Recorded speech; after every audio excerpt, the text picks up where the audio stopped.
Halo ayah bunda, pernah nggak sih pusing tujuh keliling pas lihat dokumen kisi-kisi dari sekolah? Tenang, Anda nggak sendirian kok. Hari ini, kita akan bedah bareng-bareng apa itu tes kompetensi awal atau TKSD. Kita akan ubah dokumen yang kelihatannya rumit itu jadi panduan yang simple dan gampang dimengerti. Nah, ini dia nih pertanyaan sejuta umat buat kita para orang tua.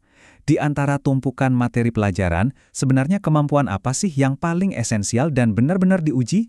Yuk kita cari tahu jawabannya bersama. Oke, kita mulai dari bagian pertama, membedah kisi-kisi TKA. Anggap aja ini kayak kita lagi lihat peta harta karun. Tujuannya, biar kita tahu persis apa yang dicari di dalam tes, jadi kita nggak tersesat di istilah-istilah yang membingungkan. Nah, ini yang paling penting buat digarisbawahi. Tes ini tuh bukan soal hafalan mati. TKSD itu dirancang buat melihat apakah anak kita beneran paham konsep dasarnya, baik di bahasa maupun matematika. Konsep yang nantinya bakal kepake banget di kehidupan sehari-hari. Oke, kita masuk ke area pertama, bahasa Indonesia. Nah, di sini yang diuji itu bukan cuma kemampuan membaca tulisan di atas kertas, tapi juga kemampuan buat membaca yang tersirat, alias menangkap makna yang tersembunyi di baliknya. Ternyata ya, pemahaman bahasa itu ada tingkatannya loh. Mirip kayak naik tangga harus satu-satu. Ada 3 level utama yang diuji dalam tes ini. Mari kita lihat satu persatu. Tangga paling bawah, fondasinya nih namanya pemahaman tekstual. Ini gampangnya gini, apakah si anak bisa menemukan informasi yang udah jelas-jelas tertulis di teks? Misalnya pertanyaan kayak, siapa nama tokoh utamanya? Atau di mana ceritanya terjadi? Simpel kan? Kalau udah bisa, kita naik satu tingkat lagi ke pemahaman inferensial. Nah, di sini tantangannya lebih dalam. Anak harus bisa menyimpulkan apa sih maksud penulis yang nggak ditulis langsung. Bukan lagi soal apa yang tertulis, tapi apa ya pesan tersembunyinya. Dan sampailah kita di puncak tangga. Ini adalah level evaluasi dan apresiasi. Disinilah proses membaca jadi sangat personal. Pertanyaannya bukan lagi cuma soal ceritanya, tapi lebih ke, cerita ini nyambung nggak ya sama pengalamanku?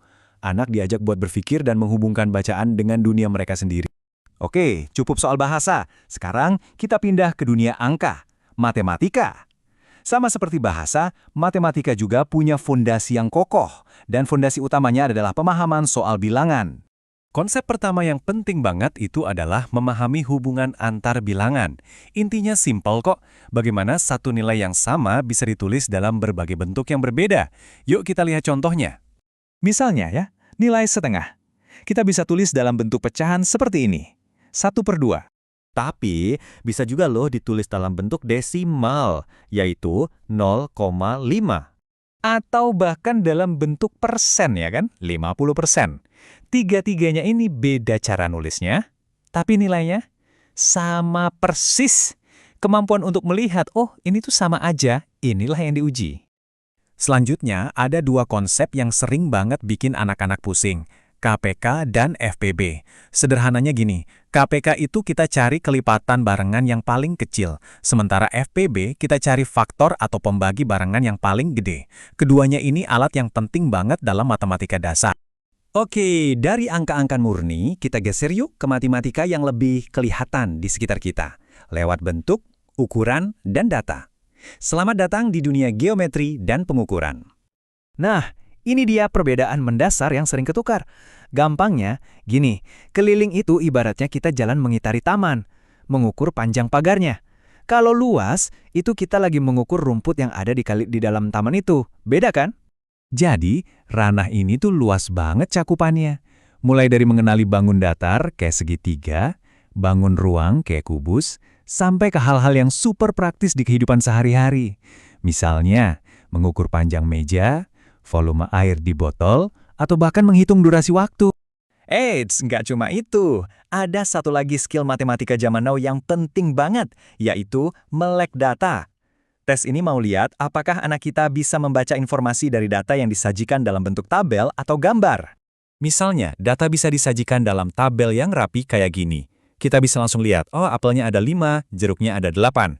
Atau data yang persis sama tadi bisa juga diubah jadi diagram batang. Nah, dengan begini kita bisa langsung membandingkan secara visual. Jelas banget kan kelihatannya kalau jeruk lebih banyak dari apel? Jadi, intinya ada 2 langkah penting. Pertama, anak harus bisa membaca berbagai jenis data, entah itu tabel, piktogram, atau diagram. Kedua, yang lebih penting lagi, mereka harus bisa menggunakan data itu untuk menarik kesimpulan atau menjawab sebuah pertanyaan. Oke, kita sudah bongkar semua kisi-kisi, bahasa Indonesia dan matematika. Jadi apa nih poin utamanya? Apa bekal yang perlu kita siapkan buat anak-anak? Yuk kita rangkum semuanya dalam perangkat sukses ini. Jadi, ini dia kuncinya. Fokuslah pada pemahaman konsep, bukan hafalan mati. Caranya? Gampang. Hubungkan aja belajar dengan kegiatan sehari-hari. Ajak anak menghitung kembalian belanja atau mengukur bahan pas bikin kue. Tujuannya adalah supaya mereka paham kenapanya, bukan cuma sekedar tahu bagaimananya. Karena tes ini pada dasarnya mengukur kemampuan bernalar di dunia nyata. Dan sebagai penutup, saya mau titip satu pertanyaan buat ayah bunda renengkan. Karena pada akhirnya, persiapan terbaik untuk anak kita itu bukan soal menambah jam les, tapi tentang bagaimana kita sebagai orang tua bisa jeli mengubah setiap momen sehari-hari menjadi kesempatan belajar yang seru dan interaktif. Mulai dari hari ini, yuk kita coba.